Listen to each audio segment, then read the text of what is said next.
This program is proudly brought to you by Intuit, powering prosperity around the world.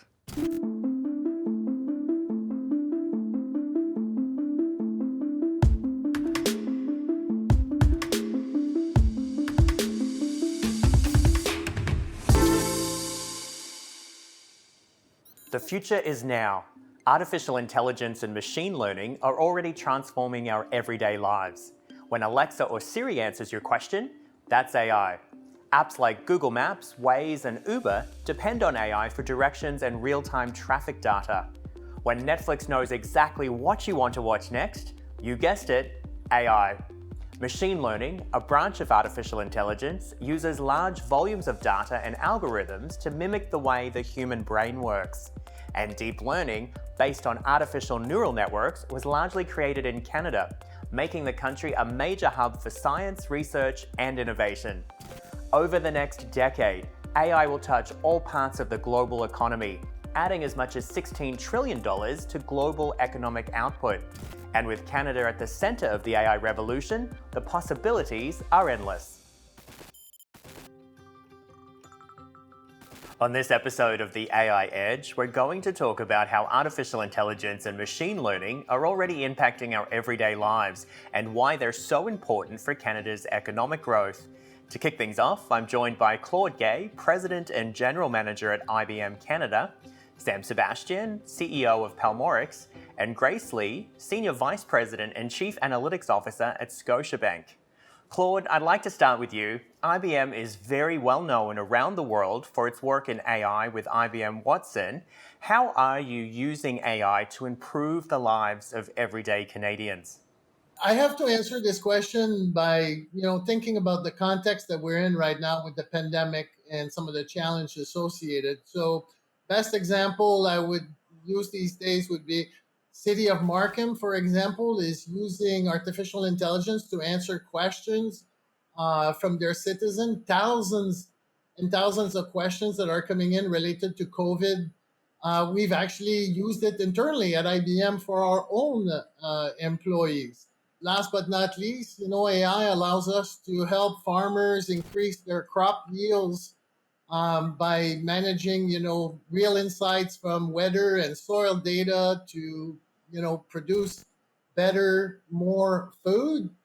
Well, the pandemic has definitely put a heavier reliance on technology.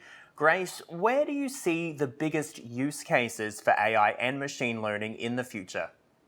Oh, well, I mean, machine learning and AI are going to be so important to all the ways that we serve our customers.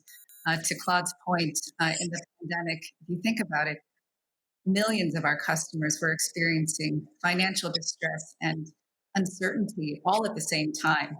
And being able to serve them all and not have to make a trade off in quality and quantity to be able to serve all of them uniquely, personally, and with relevance to their specific scenario is something that we see as a great benefit both in the pandemic and outside of it.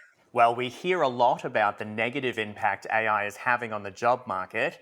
So, when you think about job growth, Sam, is this one of the biggest areas for job creation, or is automation simply killing jobs? We're a perfect example. So Pelmorex, we're the third largest weather player in the world. You know us by the Weather Network, Meteo Media, and a few other weather brands around the world.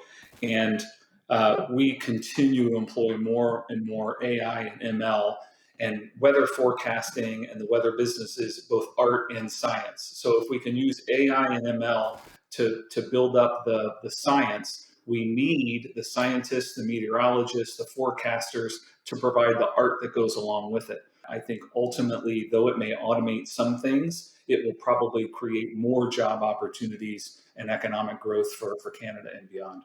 Claude, do you expect this growth to have a big impact on economic growth in Canada? Absolutely. And this is why, we need to double down as a country.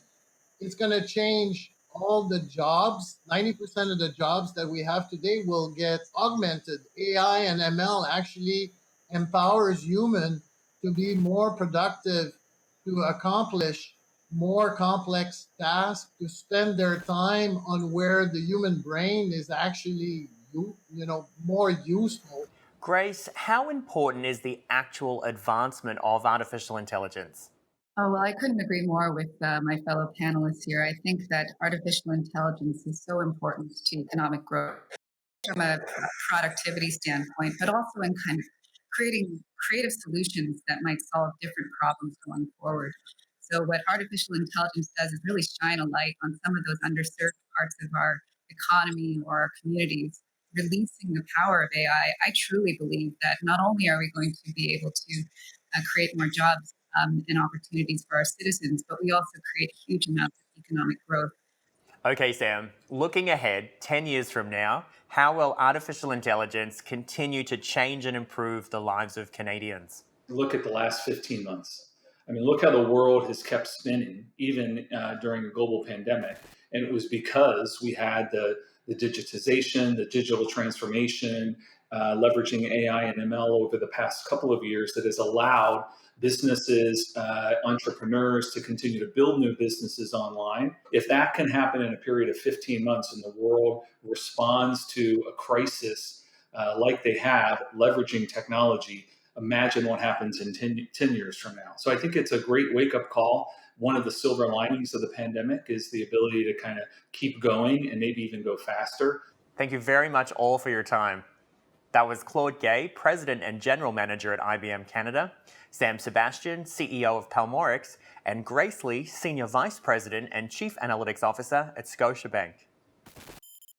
With great minds in Canada working on the latest in AI technology, global companies are taking notice. David Marquis, Country Manager for Canada at Intuit, says the financial software giant is putting a greater focus on Canada due to its AI know-how. The expertise that Canada has in AI and machine learning is really important for the future. We're looking to invest more heavily in Canada, and in part due to this expertise in AI and machine learning.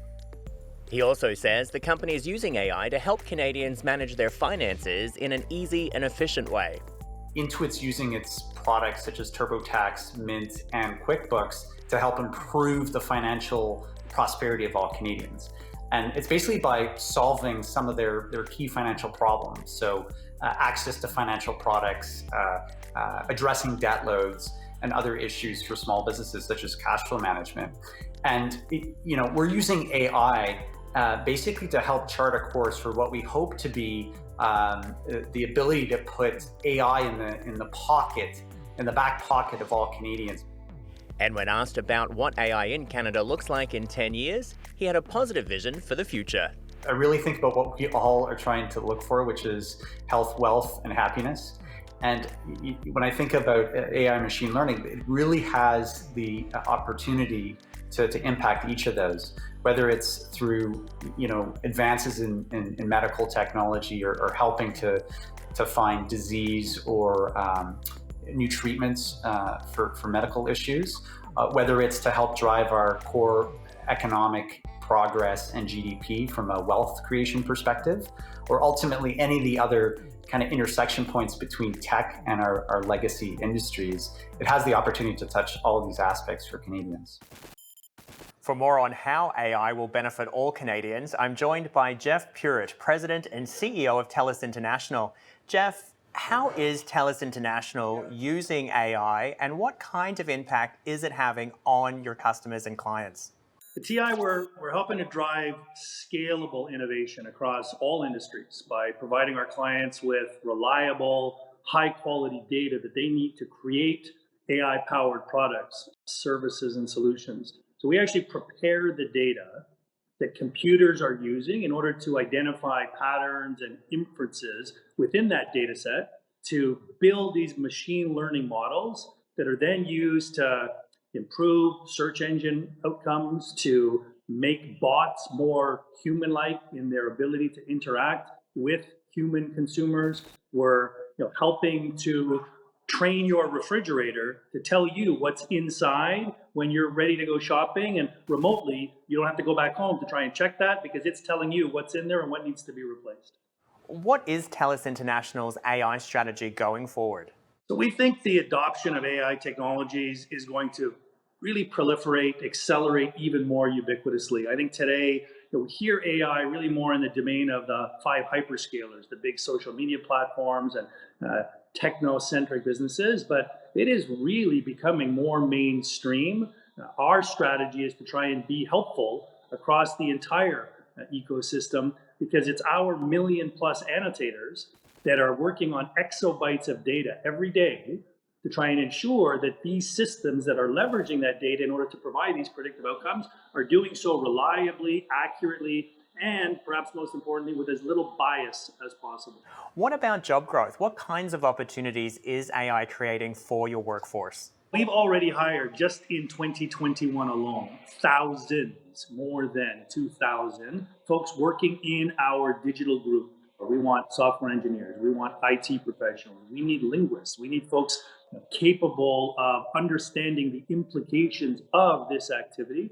And it's not just software programming, right? Even a teacher, even someone who speaks multiple languages, someone who has sort of an open mind and a willingness to learn and to read and to understand the implications of these broad applications is a pretty exciting field. And given that our footprint is in 26 countries now in terms of our 53,000 full-time employees, 6 continents with over 1 million annotators, I think there's employment opportunities with TELUS International pretty much anywhere and everywhere. Thank you very much for your time, Jeff. That was Jeff Puritt, President and CEO of TELUS International. Well, that's it for our show. Be sure to join the AI conversation on Twitter, Facebook, and LinkedIn. Tune in to our next episode when we discuss what Canada needs to do to maintain its pole position in artificial intelligence and machine learning. For more on the latest in business, technology, and innovation from around the world, log on to globalivemedia.com. Thanks for watching.